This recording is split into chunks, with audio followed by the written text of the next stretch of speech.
పోలీసులు అంటేనే కనీసం కూర్చుండి తినేంత టైం ఉండదు. అలాంటిది ఎంతో మందికి ఆదర్శంగా నిలుస్తూ తను పోలీసు ఉద్యోగం చేస్తూనే ఎందరికో ఆదర్శంగా నిలుస్తూ ఎన్నో సోషల్ యాక్టివిటీస్ చేస్తూ పేద విద్యార్థులకు కావచ్చు, అలాగే డిపార్ట్మెంట్లో ఉన్న పోలీసులకు కావచ్చు గేమ్స్ నేర్పుతూ ఎంతో మందికి ఆదర్శంగా నిలుస్తున్నాడు కరీంనగర్కి చెందిన RI Kumaraswamy sir.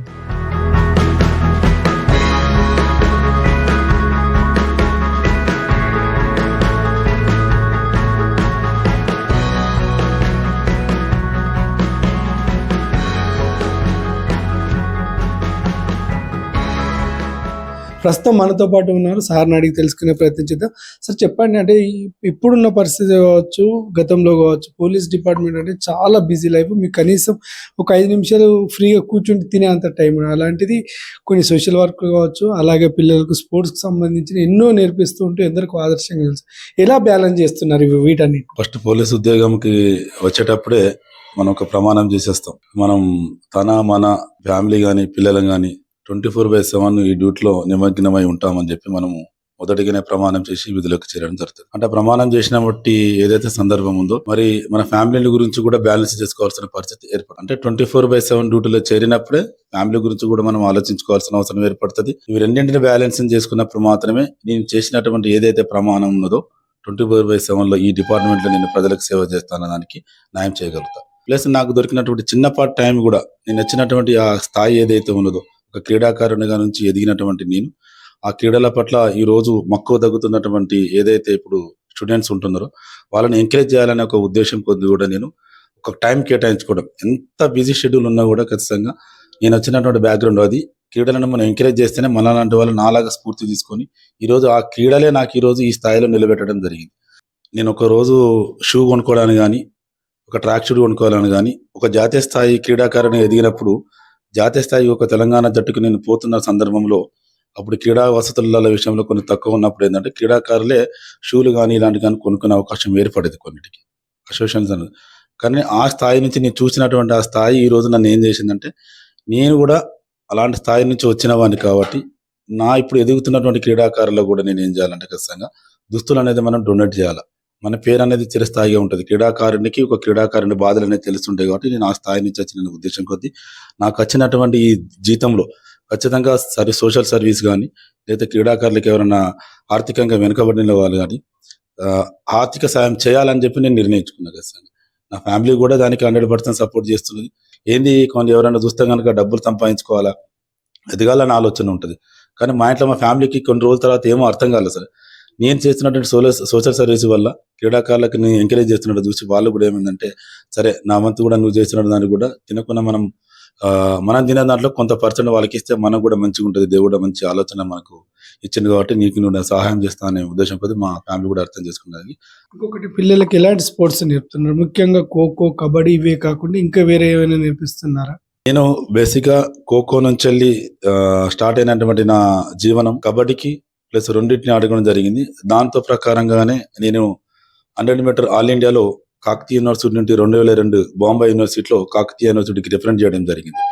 First time ఎందుకంటే కాంపిటీషన్ ఉన్నటువంటి ఈ గేమ్లో కూడా మనం రన్నింగ్ వస్తుందనే ఉద్దేశం కూడా ఫస్ట్ టైం నేను అటెంప్ట్ చేయడం జరిగింది. అథ్లెటిక్స్ కూడా పిల్లల్ని ఎట్లా పరిగెత్తాలి, లాంగ్ జంప్ సంబంధించిన విషయంలో ఎట్లా లాంగ్ జంప్ చేయాలి, ఫిజికల్ యాక్టివిటీ సంబంధించిన ఈ ఈవెంట్స్ అనేది కొంచెం అవసరం పోలీస్కి. అంటే ఈ రిలేటెడ్ ఉన్న వాటికి మనం దానిలో కొంచెం పిల్లల్ని ఎంకరేజ్ చేసినట్లయితే ఏంటంటే, ఒకటి సెల్ఫ్ గా క్రీడాకారుని ఎదిగే అవకాశం ఉంటుంది, ఒకటి ఉద్యోగంలో పోలీస్ ఉద్యోగం లాంటి దాంట్లో డిపార్ట్మెంట్ లో చేరాలనుకున్న కూడా ఉపయోగపడతాయి అనే ఉద్దేశం కొద్ది కూడా ఈ క్రీడల మీద వాళ్ళని కాన్సన్ట్రేషన్ చేసి ఎంకరేజ్ చేయడం జరుగుతుంది. ఇవే కాకుండా సోషల్ సర్వీస్ అంటే మీరు గతంలో కొన్ని రాజన్న సిరిసిల్ల జిల్లా కావచ్చు, ఇతర జిల్లాలు చేసినప్పుడు చాలా మందికి అంటే ఉపాధి లేని కొంతమంది నిరుపేదలకు చేయూతనిచ్చారు. అంటే వాళ్ళ పెళ్లిళ్ళకు కావచ్చు, చదువుకునే విషయంలో కావచ్చు, అలాగే వరదలు వచ్చినప్పుడు కూడా 24/7 కూడా వర్క్ చేసిన సంఘటన. అంటే ఎలా అనిపించింది?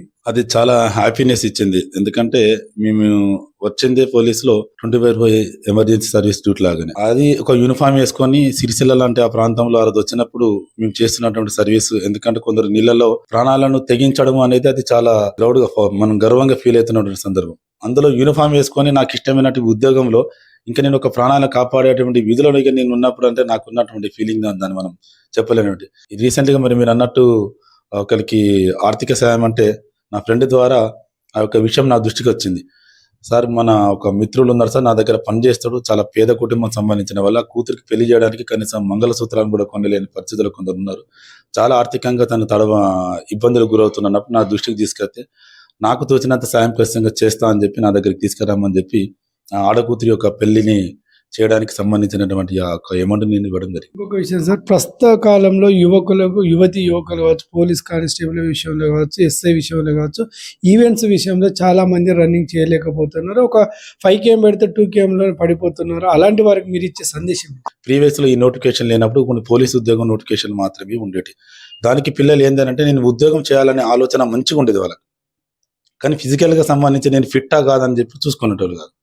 ఎందుకు ఒక స్పోర్ట్స్ మ్యాన్ గా మాత్రమే ఫిజికల్ గా ఏది వచ్చినా కానీ, ఓటమి వచ్చినా గెలుపు వచ్చినా తట్టుకొని రెండింటిని బ్యాలెన్స్ గా తీసుకుంటేవాళ్ళు ఖచ్చితంగా. ఒకప్పుడు ఆ సిచ్యువేషన్ ఉంది. ఇప్పుడు ఏంటంటే 1600 మీటర్ మాత్రమే రన్నింగ్ పెడతారు. ఆ 5km తట్టుకున్న రన్నింగ్ చేసిన వారికి 1600 కొట్టేసరికి కొంచెం ఏమైతే టైమింగ్ లో వేరియేషన్ అనేది ఏర్పడడానికి అవకాశం ఉంటుంది.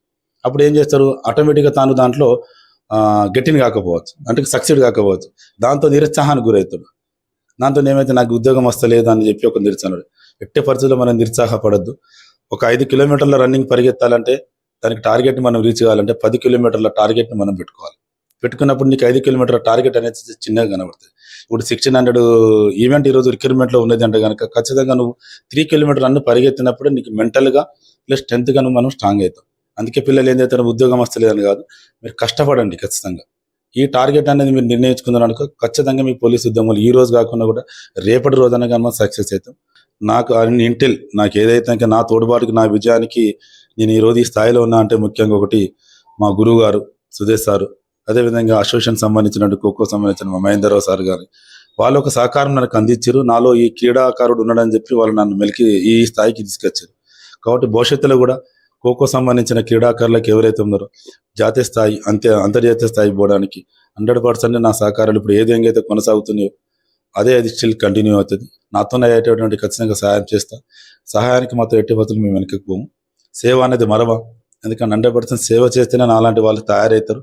ఈ సమాజానికి మంచి పోలీసులు ఇచ్చినటువంటి ఒక పేరు మనకు ఉంటుందని చెప్పి నేను అనుకుని ఒక అడుగు ముందుకేస్తున్నాను. Thank you sir.